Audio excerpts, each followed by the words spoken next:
시편 127편은 솔로몬의 시, 곧 성전에 올라가는 노래라고 표제어가 붙어 있습니다. 솔로몬이 이 시를 지었다라는 것이죠. 이전 시편들이 다윗이 많이 보통 썼는데요. 오늘 시편은 솔로몬이 썼다고 이렇게 기록하고 있습니다. 시가 보통은 묵상해서 또 자기의 마음을 표현하고 자기의 신앙을 고백하고 하는 그런 내용들인데, 시편 127편은 전형적인 시 언어라기보다는 잠언 또는 지혜서에 해당하는 내용이라고 할 수 있습니다. 시편 127편은 전체가 1절에서 5절까지 쓰여져 있는데 1절, 2절은 하나님께서 함께 하시지 않으면 성공할 수 없다. 하나님께서 함께 하시지 않으면 이룰 수 없다. 이루어지지 않는다. 제대로. 그런 내용이고, 3절에서 5절은 자식들에 대한 말씀을 하고 있습니다. 1, 2절의 말씀 먼저 살펴보면 하나님께서 집을 세우셔야 한다 하는 말씀으로 시작합니다. 여호와께서 집을 세우지 아니하시면 세우는 자의 수고가 헛되며, 집을 세우는 것을 가끔씩 보면 기초를 만들고 기초 다지는 작업이 오래 걸리죠. 기초를 다지고 그 다음에 뼈대를 막 세웁니다. 제가 보니까 한국에서 집을 짓는 공법과 미국에서 집을 짓는 공법이 좀 다르더라고요. 어쨌든 공법은 다르지만 중요한 건 이제 기초인데요. 사람들이 집을 짓는 때 이 사람들이 많이 동원이 됩니다. 그런데 뭐 조그마한 집 짓는 건 몰라도 만약에 큰 집을 짓는다 그럴 경우에 기초가 약하거나 또 뭐 기둥이 잘못되거나 설계가 잘못되거나 잘못된 재료를 쓰거나 이러면 집을 지어 올리는 과정에서 무너지게 됩니다. 이게 저희가 살고 있는 집도 한번 기초가 이렇게 무너졌다고 표현해야 되나요? 기초가 이렇게 갑자기 꺼져서 기초 공사를 한 적이 있습니다. 주인이 다행스럽게도 이렇게 우리의 요청을 들어줘서 그걸 수리를 좀 하게 해줬었는데, 또 한국에서 그 소식을 들어보면 한국만이 아니죠. 그때 언제입니까? 플로리다에서 이 바닷가 근처에 있던 버지니아입니까? 버지니아 비치 쪽입니까? 그 아파트가 붕괴되어 가지고 많은 사람들이 희생되고 그러지 않았습니까? 그런 일들이 왜 있는가? 이제 재료나 오래 노후되거나 그 건물을 지탱하는 것들이 이제 빠져나가서 그런데, 하나님께서 집을 세우지 아니하시면 우리의 인생도 그렇게 막 열심히 뭐 세우려고 하고 열심히 일하고 뭔가 하는 것 같지만 소용이 없다는 것이죠. 이 말씀에 보면 헛되도다 헛되도다 헛되도다 3번이 반복되고 있습니다. 2절에도 그 1절 하반절에도 여호와께서 성을 지키지 아니하시면 파수꾼에 깨어 있음이 헛되도다.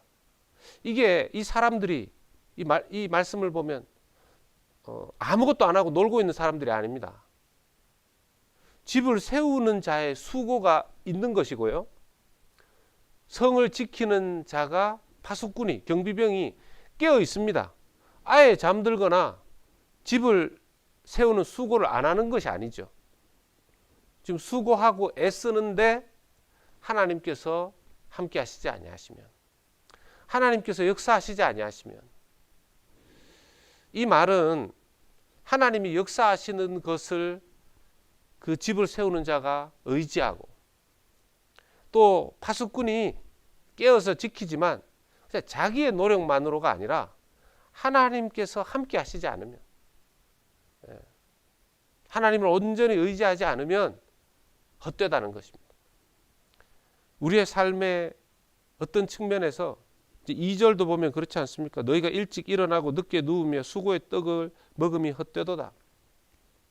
이것이 그냥 다 헛되다는 뜻이 아닙니다.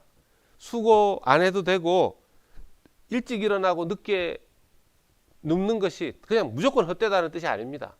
열심히 일해야죠. 열심히 일해야죠. 그리고 또 열심히 일하시는 분들 얼마나 귀합니까? 그런데 하나님 함께 하셔야 된다는 겁니다. 그 하나님 함께 하시는 것을 의지하지 않으면 이런 인간적인 수고가 헛되다라는 것이죠.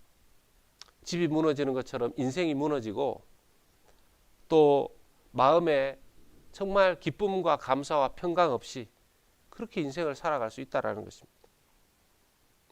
그의 사랑하시는 자에게 잠을 주시는도다. 하나님께서 사랑하신다는 그 은혜를 가지고 수고하고 애쓰고 노력해야 된다는 거죠. 마음의 평강 가지고. 만약에 그것이 없다. 우리가 만약 집을 세우는 것 같은데 인생이 무너지는 것 같고 헛되는 것 같다. 그건 점검해 봐야 됩니다. 내가 정말 하나님을 정말 제대로 의지했는가?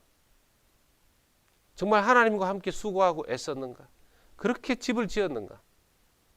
아니면 내 생각, 내 경험, 내 지식 가지고 사람을 의지해서 사람의 방식대로 그렇게 했는가? 점검해보고 돌아봐야 된다는 것이죠. 두 번째는 3절에서 5절은 하나님께서 주신 그 자식에 대한 것입니다. 보라, 자식들은 여호와의 기업이요 태의 열매는 그의 상급이로다.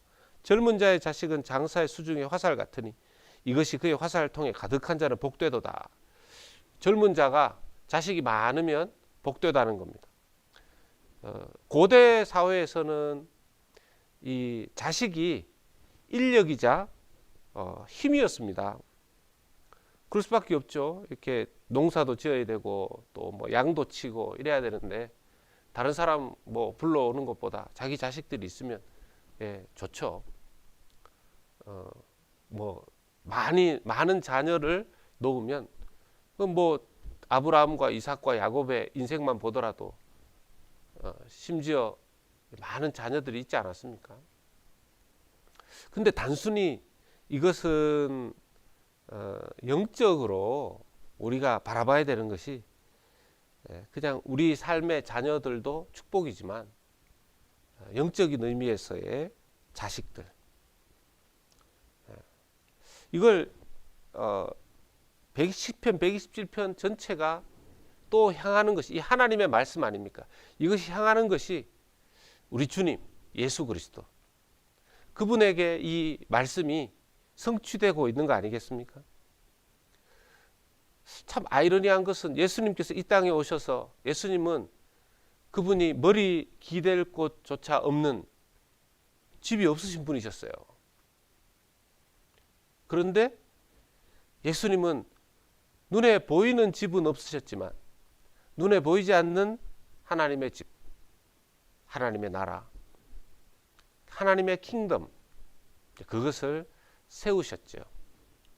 무형교회인 바로 예수 믿는 자들을, 성도들을 세우셨습니다. 그 예수 그리스도의 집을 세우심 안에 저와 여러분과 우리 교회가 있는 것이죠.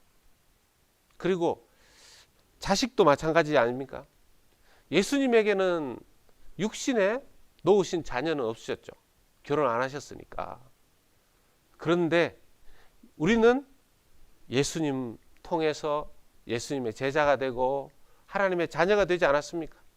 그런 의미에서는 우리 예수님께서 많은 자식을 가진 거 아니겠습니까?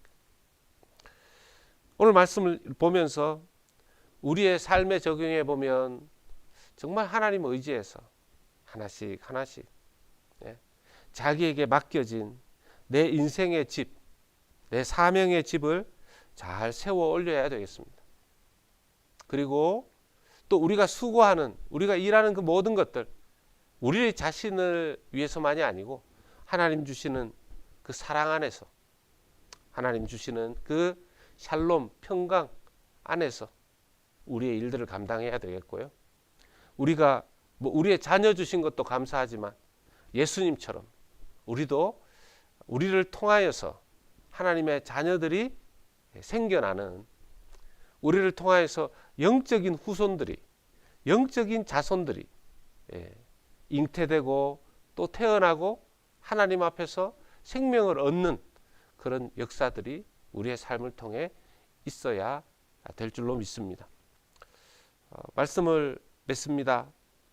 우리는 이 시편의 솔로몬의 이 잠언이, 이 시편이 솔로몬의 이 지혜지만 이것이 완전히 이루어진 것은 예수 그리스도 안에서 이루어진 줄로 믿습니다.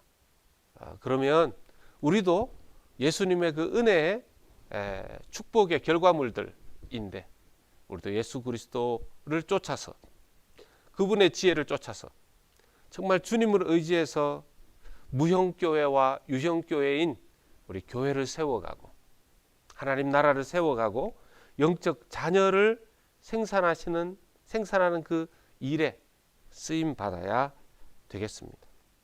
오늘도 우리의 몫을 다하고 하나님께서 함께 하심을 기도하면서 내가 주님 나라 안에서 지우고 세워야 할 그 몫을 하나님과 더불어 잘 감당하는, 예수님과 더불어서 생명을 얻는 귀하고 복된 하루 될 수 있기를 주 예수 그리스도 이름으로 축원합니다.